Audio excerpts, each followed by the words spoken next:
Once upon a time, back in the 20th century, business management was all about results, creating shareholder value. It was pretty straightforward, really. You just needed to understand your market, be clear about what products or services you made for that market, and then make what you make as efficiently as possible. Your strategy was primarily focused on growing your business, doing more of what you'd always done. At the turn of the century, Frederick Winslow Taylor's scientific management movement defined the relationship that a business had with its people. To help the corporate factory run smoothly, efficiently, productively, Taylor created the professional manager. They were the thinkers, and employees became the doers. How did that work?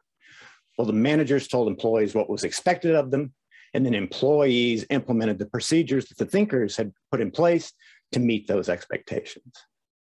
You are primarily assessed on two things: your ability to accurately predict and then successfully deliver on your short-term growth and profitability targets. For employees, performance reviews were largely carrots and sticks. A carrot for anyone that pulled the corporate wagon the fastest, and a stick for anyone that fell behind or wandered off the track. But all of that has begun to change. As we head into the 20s, the world has shifted. Business expectations have unfurled and lifted. Consistent and repetitive won't cut it anymore, because that's what they make the robots for. They're smarter and faster every single day. And they don't need managing, at least not a carrot or stick wielding way. And because everybody's got them, productivity economies become a race to the bottom. A race where winning is fraught and second is common. A place where it's too damn easy to be forgotten. And the knowledge economy that all the thought leaders tout is being replaced by one where learning is what it's all about. See, it don't matter what you know about how the world is changing. You got to learn how to learn if you're going to change with the changes. No matter how big your data or how much you know, you got to learn to keep up if you're going to continue to grow. Learning from your execution and executing what you're learning. That takes a different workplace since the century's turning. You got to relate to people different these days. And that means you got to learn how to lead in very different ways. But expectations go beyond results and agility. You also have to embrace your social responsibilities. Investors, shareholders, customers, and talent all look for a business that looks after the planet. They look for a workplace that engages employees and responds to millennials' unique needs. A place that's diverse, inclusive, equal, safe, and fair. Damn, that's a lot of leadership balls to keep in the air. So that's why I want to propose a unique and different perspective. One where your leadership is more leveraged and effective. You see, diversity ain't an HR problem that'll yield a demographic change. Like it ain't a problem at all if you just rearrange your brain. It's the leadership opportunity of this century's greatest significance, a chance to tap into your people's knowledge and difference, to create a workplace that motivates and fulfills while building an organization with greater strength and resilience. Now, I know that my rhyme might sound like a social contract, a pact to interact with the folks you want to attract, but in fact, it's an act that goes beyond just that. It's a key that unlocks the door to your best possible future, and a future that's changing in ways you just can't ignore. And isn't that what a COVID-affected, socially neglected world expects? Isn't that what today's leaders are looking for? What? You say you want more? The diversifying I'm talking about has broad-based, socially significant effects. It weaves your strands of leadership activity into a tapestry of dreams that become a reality. A business that's nimble, innovative, and excited, where your customers are captivated, growing, and delighted. A workplace that's motivated, engaging, and adaptable because your people are more valuable than human capital. Well, in my travels, there's some things that I've discerned about using diversity to help you learn. But I hope there's some lessons that we'll all share with a different twist and a unique flair. Because this is easy to see, but it's not so easy to do. Difference takes courage and fortitude. But when you're brave enough to make difference significant, that's when diversity becomes a significant difference.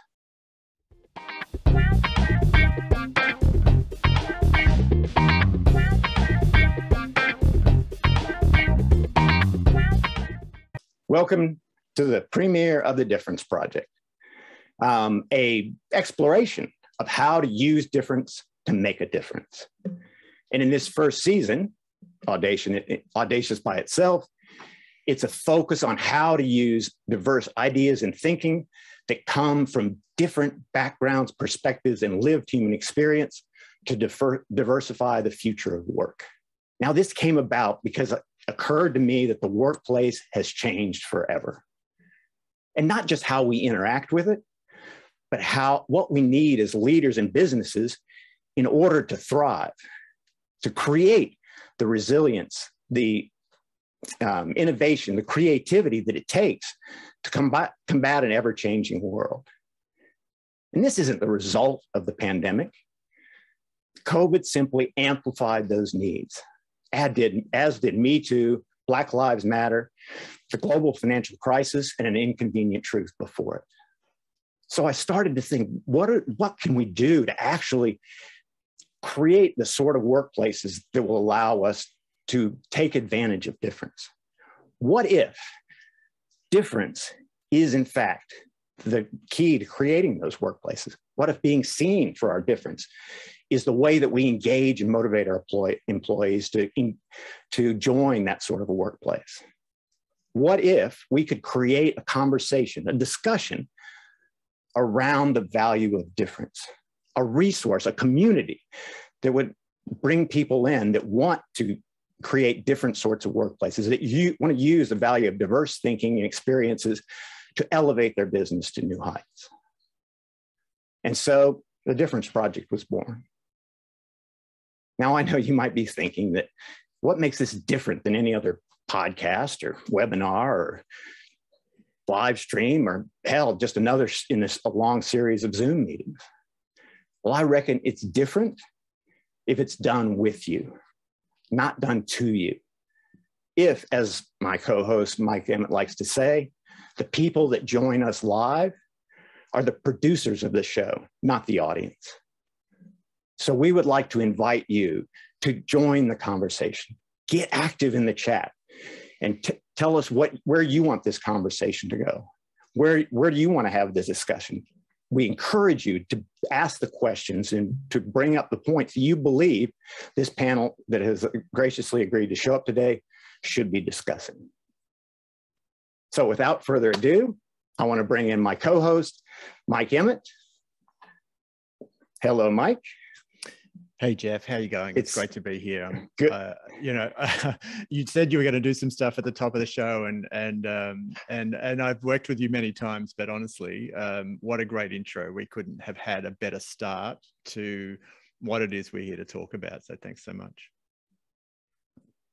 Don't believe I made it through it, actually. Well, so I was so busy listening, I missed the cue for the opener, so it's going to be a little rough around the edges today. This is, we're trying to make something slick and interesting here, and a different experience in Zoom for those who are, part of our Zoom gathering over here. We would love to have cameras on because, we can actually, we're part of this, we're all part of this together. And it's really nice to see you. I can see at least one face with cameras on and a few without there. So it's great to have you with us today. Mike's muted is courteous whilst we're doing this, but, we'd love to actually see your faces and your reactions. If you can't see the show in full screen at the moment, though, please make sure that that you do pin the show video feed. We've spotlit it for everyone, but if there are some older versions of Zoom that don't allow that. Cool. So I guess before we do that, actually, let me see if I can do this off the top of my head. We know you got rhymes and can hit us with some knowledge, but why don't you make sure the First Nation peoples are acknowledged? I love when Jeff is on a bent. I won't do any more of that. He's on a rhyming bent at the moment. It's just so good. It's coming out. It is a great point. I'd like to acknowledge the traditional owners of the lands that we meet on today. For Jeff and myself, that's the Wurundjeri people of the Kulin Nations. I pay my respects to their elders past, present, and emerging. So if you are watching this on YouTube on the replay, well, the best way to be part of this conversation is to register for the Zoom gathering at thedifferenceproject.com.au. I have a fancy graphic for the differenceproject.com.au, Jeff. It's coming up right now. There it is. Mike, we don't actually have a website yet, man. Oh, well, that's awkward. What if they just email us? How about if they email us? There we go. Oh, and do you know what? But it's got to be .com.au, doesn't it? So, there you go. Look at that. Yeah, it's .com.au. So, we'll get this by episode 6 or 7. I reckon we'll have this nutted, Jeff. But at the moment, we're just reveling in our slightly rough edges. But yeah. Why don't you introduce the rest of the panel? Yes. Moving on to the introduction. Okay, so let's kick that off. Annalee Blundell, as a professional, Mike, there you go. As a professional people whisperer, author, and speaker, and one of YMAG's top 10 women to watch in 2019, and quite frankly, beyond from my perspective, Annalee is known for creating safe spaces to explore the issues and opportunities of inclusion, belonging, and allyship in practical and profound ways. So welcome to the show, Annalee.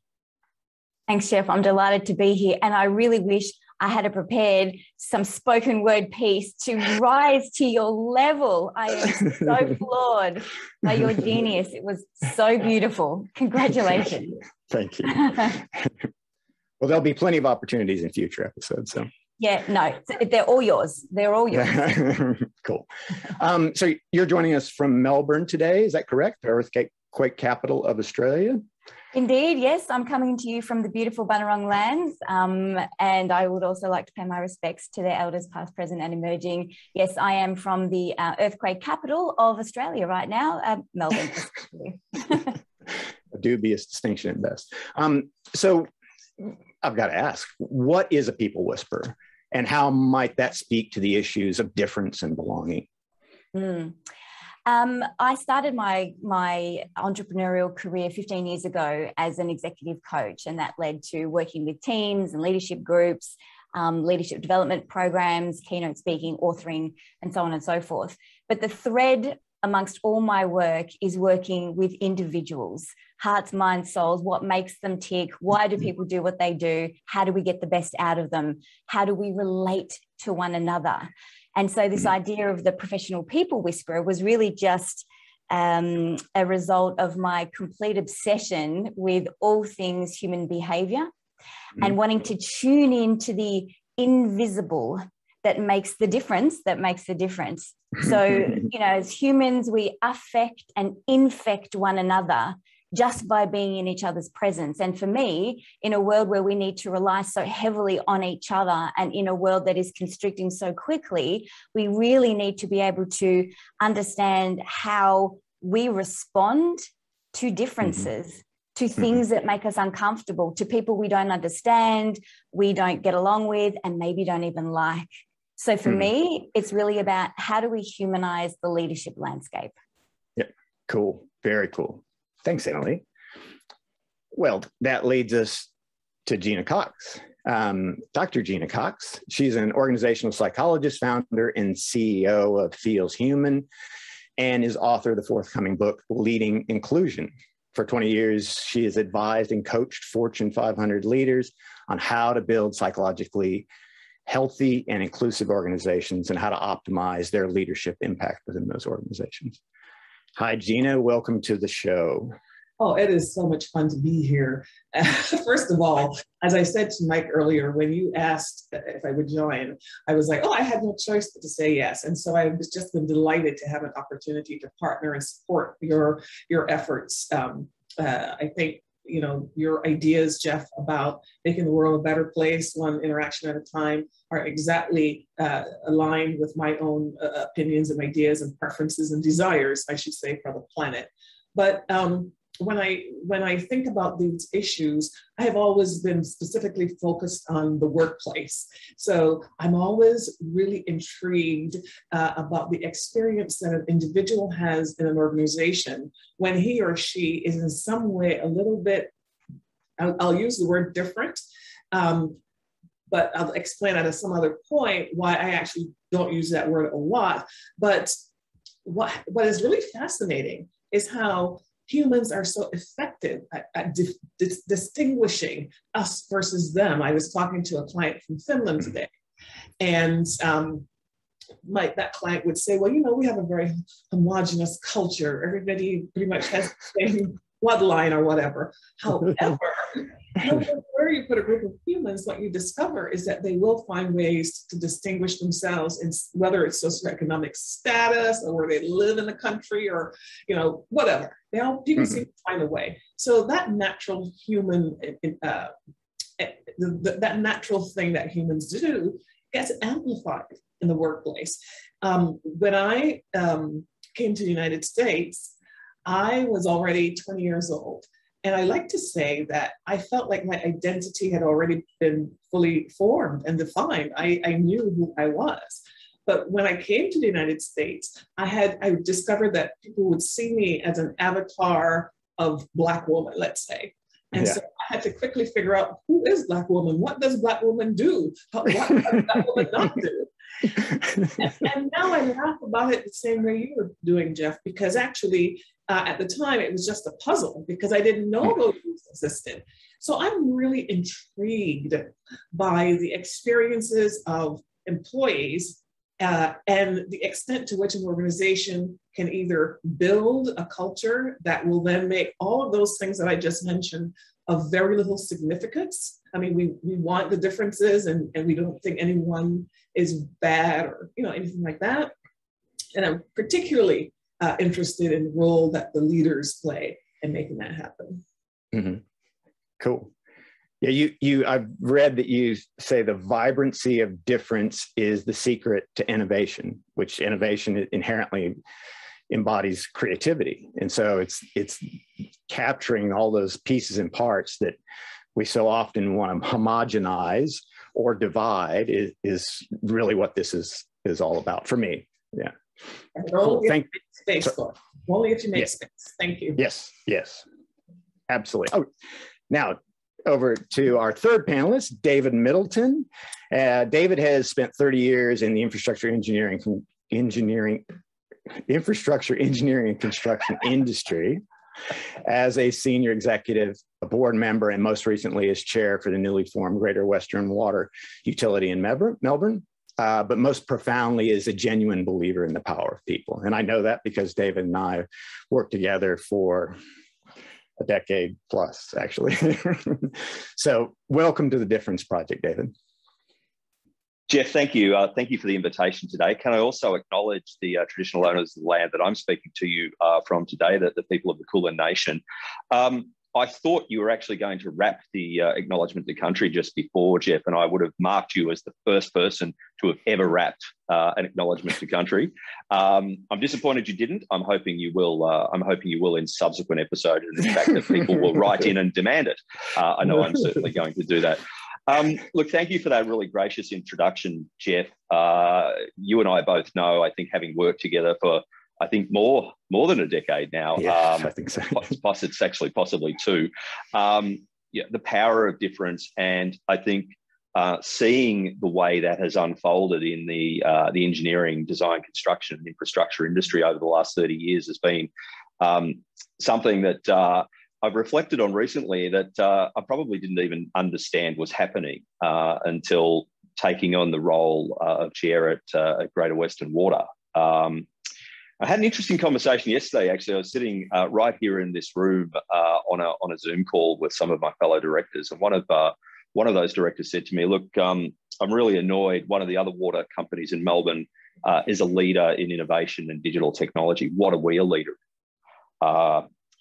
And I immediately retorted and said, well, since we did that conversation with the AICD a week or two ago on gender equality, I really believe we are being held up as a leader in inclusion and diversity. And we'll talk a little bit more about why I think the Board of Greater Western Water is an absolute beacon for inclusion and diversity, hopefully during the course of this conversation. But I was certainly struck by the fact that I didn't get here by design. I am a big believer in the power of people, Jeff, as you rightly pointed out, but my difference journey almost feels like it's happened by accident. And I've ended up in this place as a male champion of change and as someone who gets the opportunity to stand up and speak about difference and the power that brings to an organization. Sometimes I just sit back and say, well, how did I get here? But there's a reason for everything. And I think the opportunity to have this conversation Jeff, with you and our other panelists today is just part of that reason. I get to talk about the really cool things that we're doing, and not just at Greater Western Water, but the industry as a whole, I think, has changed and morphed over the years to embrace difference in a way that I didn't actually think would be possible. So hopefully an opportunity to explore some of those concepts here today. And once again, sincere thanks for having me along. Sure, my pleasure. Thank you, David.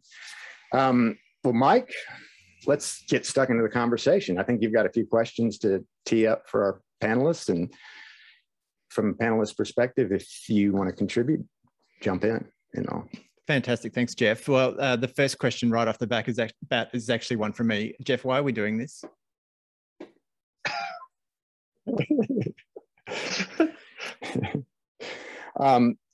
So look, as I stumbled through my leading and pacing,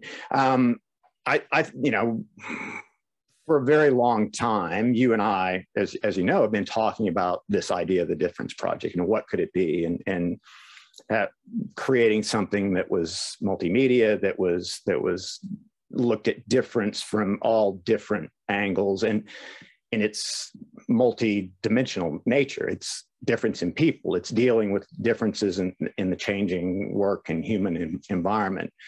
It's making a difference because difference is expected of us now in the social landscape that we work in. So how can we do that? And it started out as a conversation about, let's create a series of interviews and use that as a way to test some of my own ideas.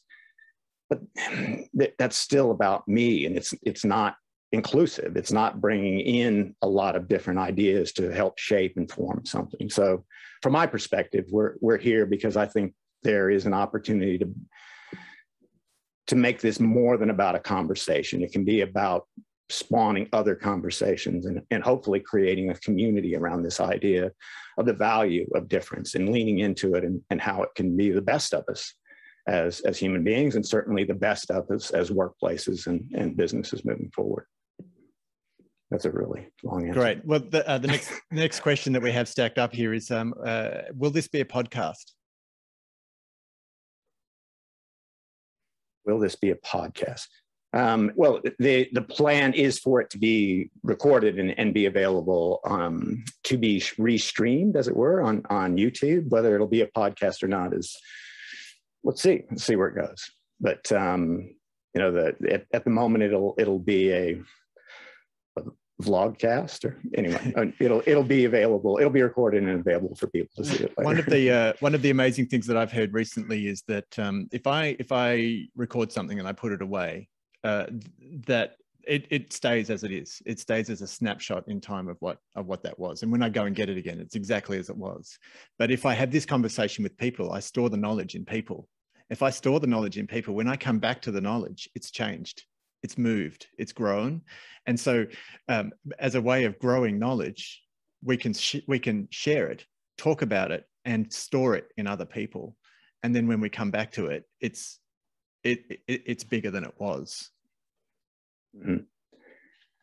Yeah, they can take it, they can do something with it, and in doing something with it, have other people. So it becomes this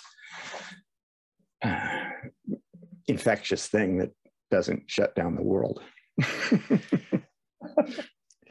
Sorry, I said that out loud, didn't I? Quiet part loud there, Jeff. Quiet part loud. Okay, a question for the panel today. How should we structure the interaction between people? Sorry, this is I should have read that question straight up. I'm going to take a question from the audience because we had a great question here from Karagatsky. Says, where do we think that the office experience is going to go once we come out of the pandemic, and how are we, and I'm going to add to that by asking, how does what we know about difference drive the way that the office is going to be different post-pandemic? I'm happy to jump in on that. I do think that the most significant change that we have seen in the last year and a half or so is just the realization, I think, for some leaders for the first time, that in fact we are not a monolith. And so whether it is mothers and caregivers who are saying, you know, we can't continue to do this, we don't want to return to the same work situation as before, whether it is employees in a department who decide that some of them we've got 25% of the workforce in the United States saying that they are going to move their physical home, or they're going to be looking for another job. And so what's happening is that individuals are now expressing their desires about how they want to work, the context in which they want to do it, the relationships that they want to have with the organization. It's not a foregone conclusion anymore that the organization will have as much power over the individual's actions as before. So when I think about this whole idea of differences in the context of the future world of work, what I'm seeing is there's a greater understanding of this idea that personalization and customization will become more typical. I don't think any of these things will just happen, you know, overnight. And nor do I think that just because that is understood, that everyone will say, okay, well, I will do that. I don't think it's going to be that simple. But we weren't even having this conversation a year and a half ago. And so I'm really encouraged by the simple idea that organizations are beginning to recognize that it's an individual that shows up with a whole person, a whole body, a whole brain, a whole heart, and that they have a life that's tethered to them and never goes away. And therefore, to the extent that leaders think about those things as they make their decisions, they can define a future world of work that will satisfy everyone. Yep, cool. David, I guess I'd be curious to know what you're thinking in terms as a senior executive, as you start to contemplate, okay, where is my workplace going to go? This is a really fascinating question, and I appreciate it being asked. I suppose I come at it at a couple of different levels, Jeff. Firstly, my own personal level, what do I want to do when we return to work? And a reflection, I think, on that very brief period here in Melbourne where we were free to get back to the office for, it felt like about 2 or 3 weeks. And some of the design parameters that I've seen Greater Western Water and other organisations come up with to make the hybrid way of working a reality for everyone, and the formalisation of what had previously been informal, flexible working arrangements is something I'm seeing come to the fore as well. So at GWW, one of the things we've done is we have completely gutted all our floor space. We've gotten away from individual desks because we realise that people aren't going to be coming back to the office 5 days a week. We're just going to park that forever. I don't think that's ever going to happen. But where you have a choice and you want to come back to the office, you need a place to sit. And so we do what we call hotel desking at GWW, where you basically rent a desk for the day, and at the end of the day, that desk is deep cleaned and prepped, and then the little sanitized, label goes across it, and it's ready for the next person the next day. I think the other thing I've been really struck by is people. Offices were already a thing of the past, but now the concept of 25 to 40% of your floor area, and I should say your remaining floor area, because many people took the opportunity last year to give back some of their floor space on the premise that perhaps only 50% of people would ever actually return to the office. So your remaining floor area is being converted into communal space, breakout space, whiteboards, video screens. The concept of the hybrid meeting is taken to the fore, so that we'll have people in the office interacting with people on screen. And I think recognising that everybody is different. In my day job, I work in an organisation that embraces being back in the office. So if I have a call with Brisbane, for example, everyone is in the office. Obviously, no one in Sydney is in the office, but if you have a call with the Perth office, everyone is in the office. But it's really that acknowledgement of personal choice and flexibility. I personally don't really want to spend a lot of time back in the office. I have equipped my house to the point where I have everything that I need, and even through earthquake and riot, I can bunker down and know I'll be okay. And those of you not in Melbourne wouldn't have gotten that joke, but anyway, we'll explain it later. And so it's recognising that individuals are different. The collective within the workplace is different, and providing options to benefit from those differences. I gain 2 hours a day by not getting on the train, going to the city and coming home. That's 2 hours a day. I can be more productive in my work, or I can do things that have meaning for me or my family. I think that's really important as we seek to find the type of people we want to continue to keep in our organisations and grow. Cool. Annalee, sort of I don't know why I throw this to you, but I've heard oftentimes both sides of the same argument or same issue argued, if that's a way of saying it, that this could create an opportunity for greater flexibility that benefits, in particular, women who have long had the role of parents and caregivers. The other side of the exact same issue is that, okay, now all of a sudden I'm home where I'm caregiving and parenting all the time while I'm also all the time trying to work. And what do you, I guess I'd like to be interested in your opinion. What do you think the balance is there? Where's the linchpin in getting the best out of that, out of those potential opportunities? It comes down to awareness for me. So we have that opportunity, just like, the value of difference can be diversity, or it can feel like difference depending on your level of awareness and acceptance about the differences, right? It can either work for you or against you. So this opened up economy around flexible working and working from home can work for you or against you. So if we don't have clear boundaries and parameters around how we are prepared to let it work for us and ensure that we don't walk away just making things worse for us.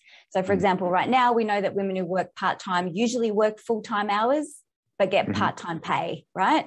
Because they're trying to be flexible and run households and do all that sort of stuff. We also know that from the pandemic, we learned that I just lost my thought. That's right. So we offer flexible working, and that means that people can do a couple of days at home, and we bring people into the office a couple of days, which is brilliant for a lot of people for a lot of reasons. If you're not careful as to how you consciously structure that opportunity, it can make things worse for women. Visibility is one way that people get ahead in a workplace, right? So if I'm available for networking and lunches and travel and cocktail and conferences, yep, I can schmooze my heart out, and I am known to the right people at the right time in the right way. If I am now working part-time, I have less access to that visibility, less access to those opportunities. So if the way I've structured my part-time work means that I'm home every Monday, Wednesday, and Friday, and the boss is only at work every Monday, Wednesday, and Friday, I never get visibility with the right people because I'm never in the right spot at the right time.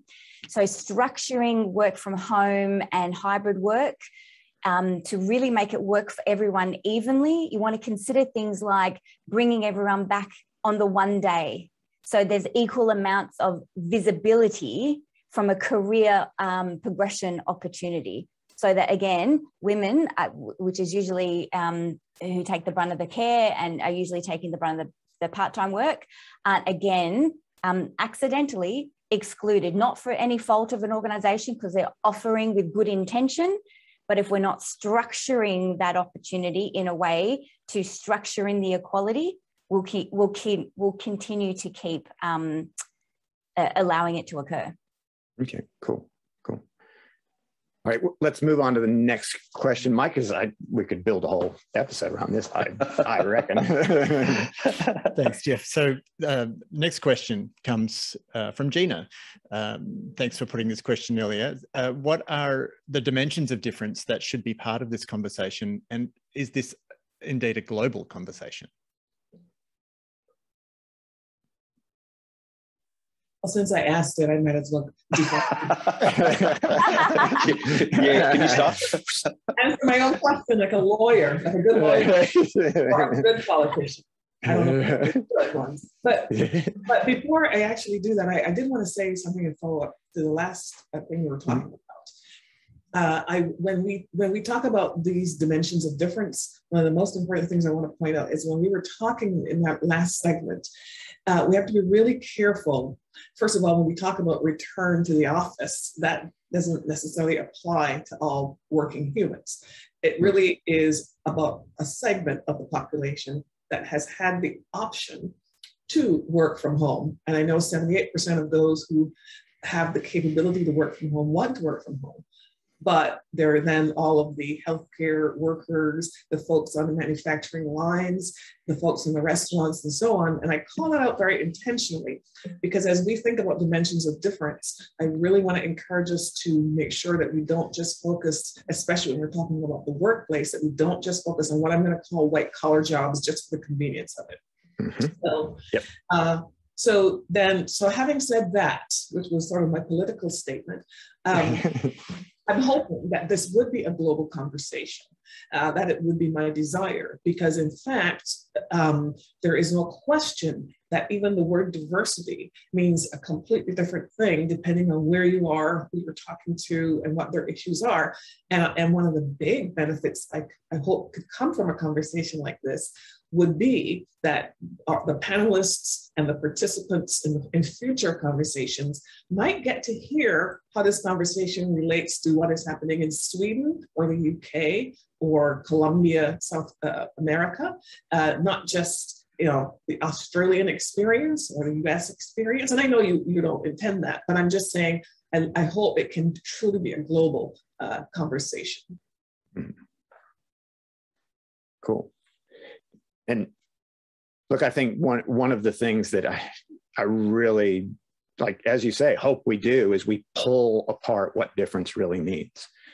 And because difference means different things to different people. It can be demographics, but it can also be hierarchical. It can be, as you point out, white collar, blue collar, if that's even a way of describing it. And I think it can be geographic because the US has very different forces at play than Australia. Australia has very different forces at play than the Middle East, as David would know. So yeah, it should be a global conversation because I think my belief is that some of the solutions will benefit from understanding those different perspectives is my personal belief. I'm interested in this particular topic from a number of different levels. So when I think of the dimensions of difference, my mind goes to, I guess, the obvious differences, the categorical differences that we typically talk about when we talk about diversity, equity, inclusion. So race, gender, sexual orientation, the usual sort of stuff. So for me, that's always one level, is what are the broad distinctions, and can we get lived experiences and stories around the differences. And I'm also really interested, as a people whisperer, I'm interested in the dimension of what does difference feel like inside my body when I experience the difference of others.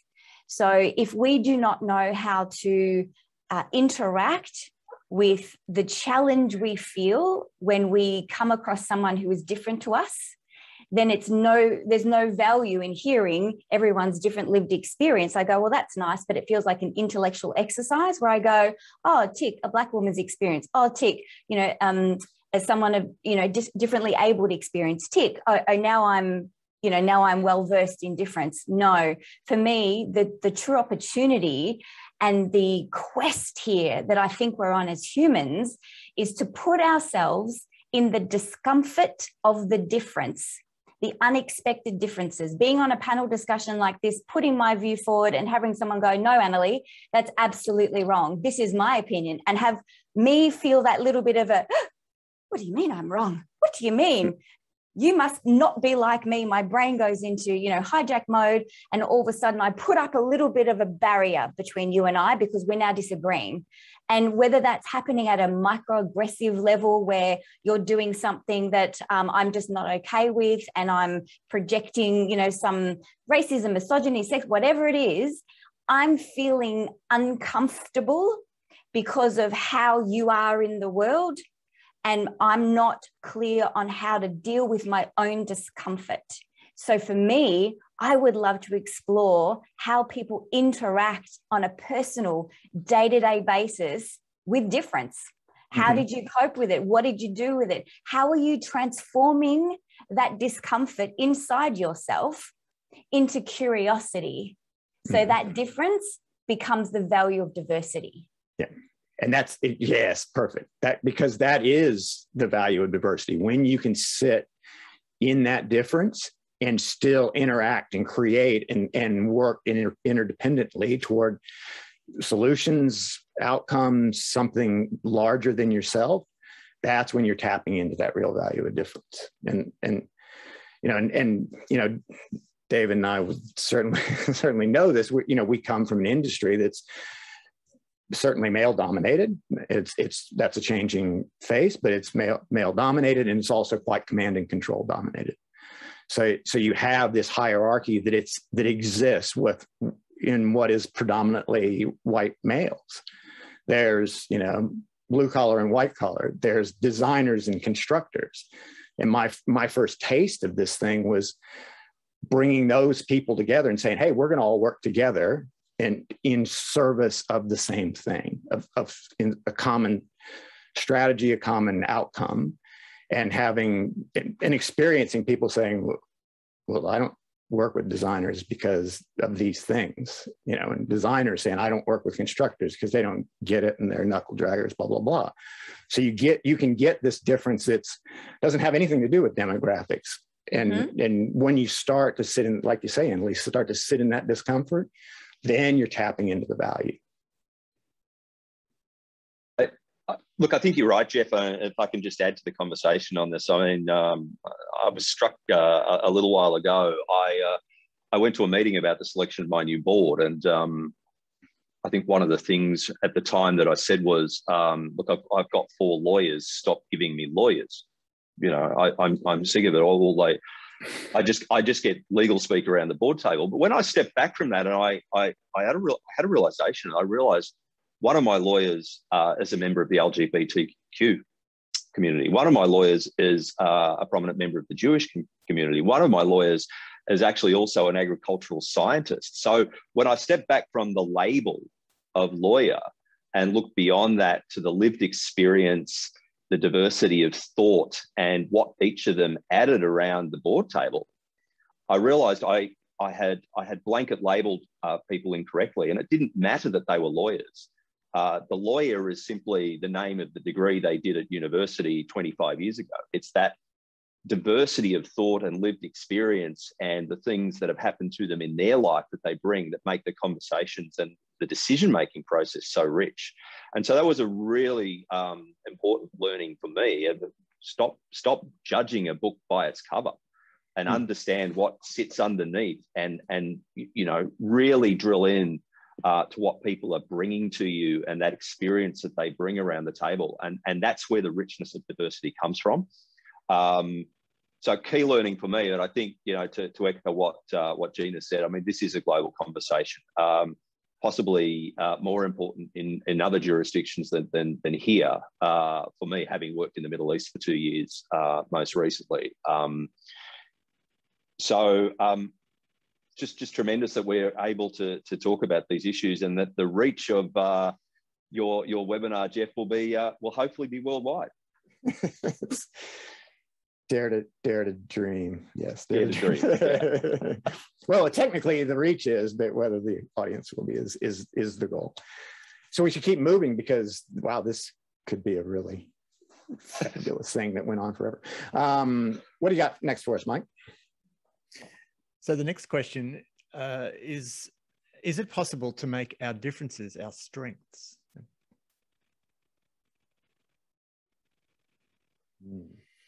I'll jump into this one to kick us off in the conversation. Absolutely possible, yes. Otherwise, why would we be talking about this? So I hope to high heaven, yes. It's a big, profound yes.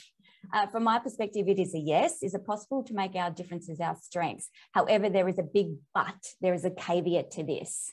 And that has to be the context within which you bring your difference.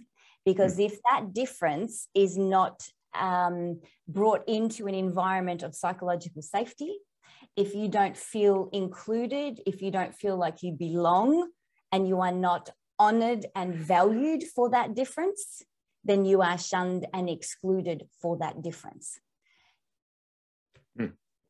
Absolutely. Yeah, and I would even ask different than what? Different than what? Who define the normative standard that then defines the difference?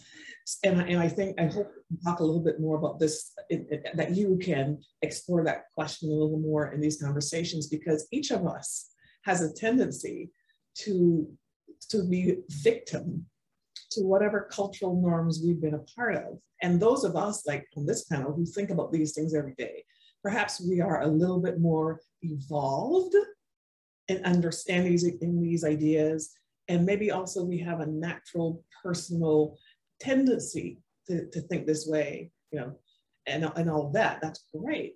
But the underlying issues that have to do with the power structure, the historical power sources, and this whole notion of difference, that is just such a huge, huge issue that I always want to ask, different than what? Yep. So I'm gonna have to rename the show. Okay.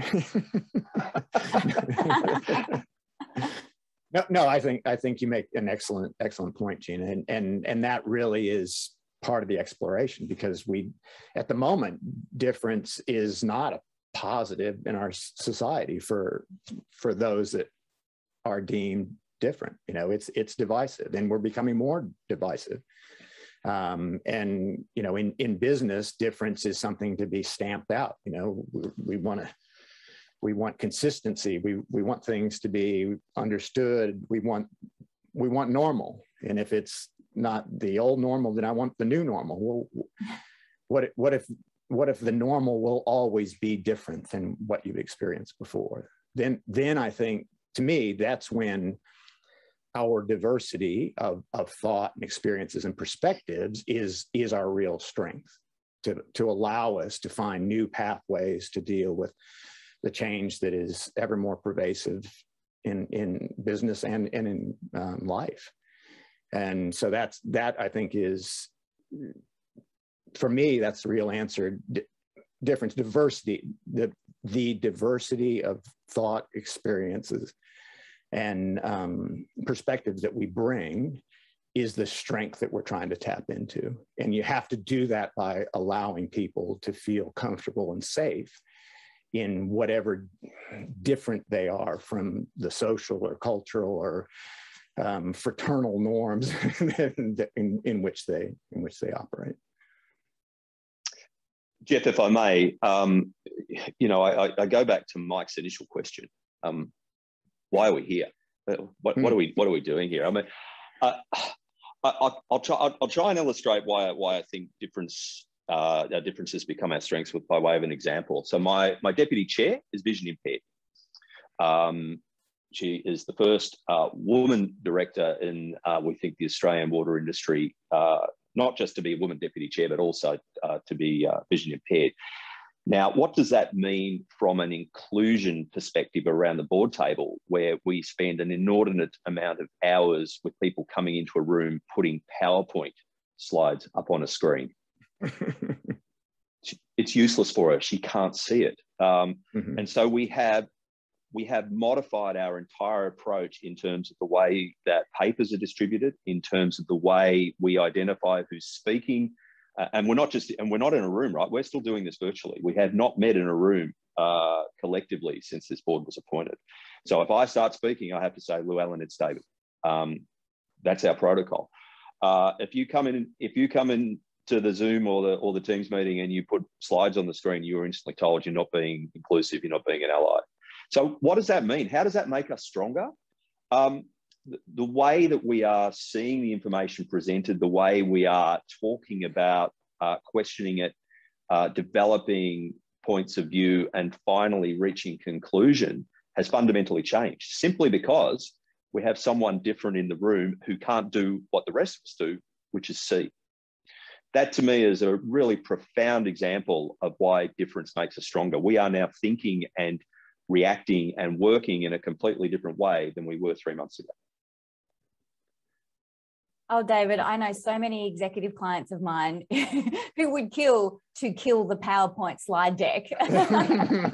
Well, there's a reason to do it. And look, and I've never been, and Jeff knows this, I've never been a fan of the death by 1,000 billion slides. You know, I have the attention span of a 4-year-old at the best of times. So this has been a wonderful thing for us in terms of how we recut the way that we deal with information. And I think for me, and for me, the cool thing is we also are seeing the person for who they are as a human. So it forces us to say, oh, why are we? Oh, all right. So I actually see you as a human being. I don't categorize you as somebody who has a physical disability. I'm now interacting with this human who has unique qualities, and that allows us. I would like to believe it opens the door for us to see everyone more as a human being and start to bring that into the way we interact. David, oh, sorry, Mike, how are we going question-wise? And we're certainly going not so good time-wise, but anyway.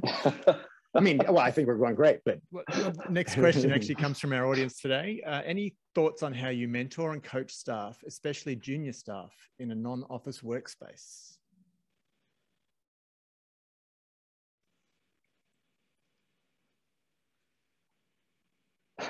When you say, what do you mean? What is, when you say non-office workspace, you mean, for example, they're in the field, or? Well, I'm just going to make some comments and make that. I suspect the person asking the question was talking about, you know, a distributed workspace where, you know, we have people working at home, people in the office, etc. Yeah. So I have recently been really paying close attention to the fact that managers are reporting significantly increased levels of burnout and stress as a result of the pandemic, the social justice movements and new expectations regarding inclusion, and a variety of other changes that are taking place in the world that are impacting the design of their jobs and the expectations for their jobs. So I mentioned before, you know, you would have 78% of people who could work from home want to work from home. You have 25% moving and looking for a new job. So any one manager who might have had a model of one-to-one interactions where they were doing pretty much the same thing for every one of those 30 people might now have 30 people, each of whom is doing a new permutation in terms of, you know, how they're working, where they're working, and so on. So that is a whole new level of complexity.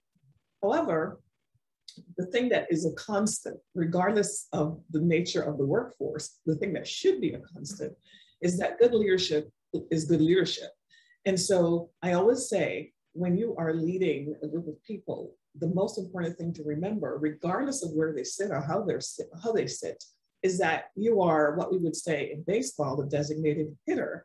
There isn't another human on the whole planet whose function it is to support you and for you to develop a relationship with, and that unique relationship between a manager and an individual should be able, if the leader is effective and they know how to develop that relationship, should be able to exist regardless of the way the work is being done. But what is new is that more are doing that in this distributed environment.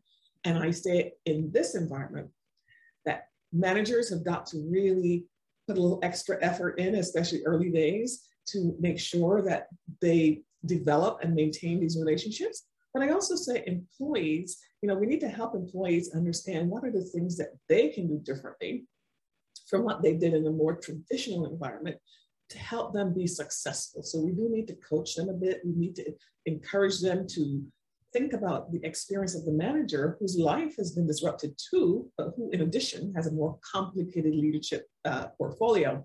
So I think in the end, it's a simplistic response, but it isn't a simplistic solution. It's that effective leadership is really the key. If I may, I feel like you know, in an environment like this where we're on screen, that the same rules and expectations, especially of leaders, apply in terms of modeling, and that we come to these Zoom meetings.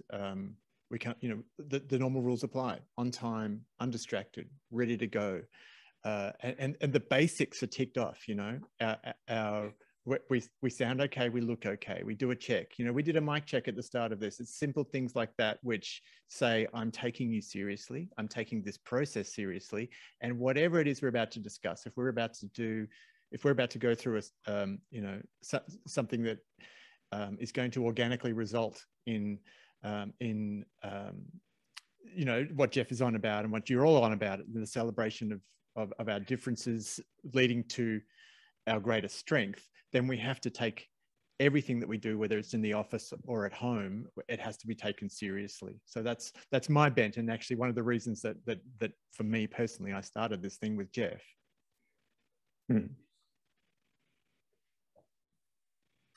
I guess I want to dive David in just quickly, because I mean I know that you actually are very good at coaching and mentoring people. And over the not necessarily me, but I've seen it over the years, and you didn't necessarily do it because you brought people into your office every day and had this structured thing. You had an approach where you just stayed in touch with what was going on in their life and made them feel as if they had an outlet for questions or concerns, or gave them a nudge where they needed it. What do you think that the world is changing in a way that doesn't actually, I guess, allow that to be a similar approach to be used moving forward? Oh, Jeff, I don't think so. Look, and thank you for your kind comments, but I think I'm still doing the same things I've always done. I just do them in a different way. You know, I used to do it. You used to do it around, you know, dare I say it, the water cooler or the photocopier or you know, the coffee shop. Now we do it on Zoom, Teams, and WhatsApp, and that continuing connection of, hey, what's going on? Are you doing okay? Have you got work? You know, are you finding your way along? That continues. I mean, I'm only 4 months into the role I'm in my executive life, and I recently. I won't say I poached a young gentleman from my former company, but he decided to leave and he wanted to join me, and he has come along, and he started one day before we went back into lockdown, which, you know, I must have been tremendously difficult for him to have been thrust into this organization he knows virtually nothing about, with people he hasn't met except for me, and for a role that's probably not as well defined as I would like.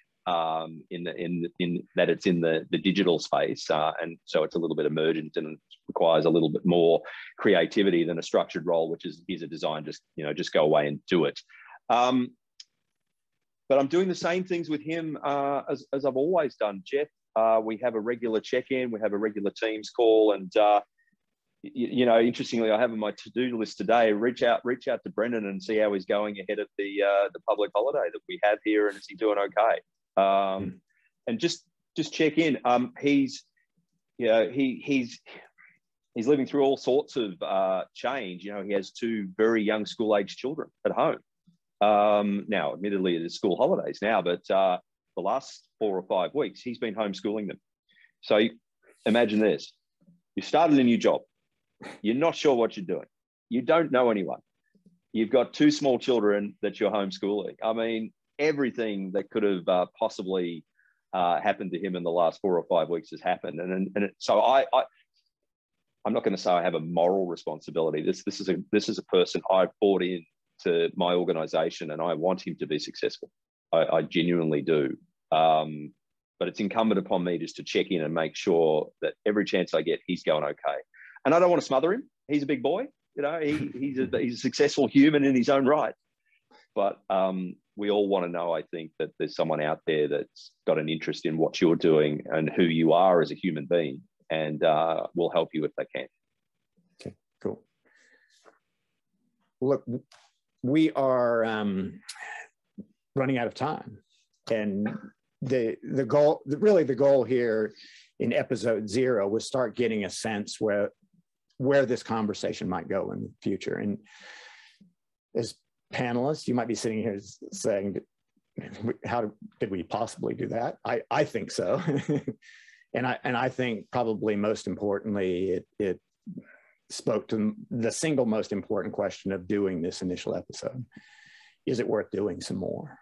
And I think from the response that I've heard on the panel here, from the response I've gotten in the invites that I've sent out, I think the answer is yes. I'd be interested to know if anybody has a differing opinion. Obviously, moving forward, we want to start to chunk it down and ensure that we're focusing on specific topics so that we can do them justice. But what we really wanted to do here was start to uncover what might those topics be, what might be some themes for future conversations. So what I'd like to do in wrapping up is first and foremost say thank you to those of you who've joined us today and provided your questions and given us the gift of your time and attention. We don't underestimate that. And then go whip around the panel quickly and see if you want to have any closing comments before we move offline, as it were. Annalee, do you want to kick us off? Sure. I'd like to end with an invitation to the audience, the ever-growing, ever-expanding audience for this project.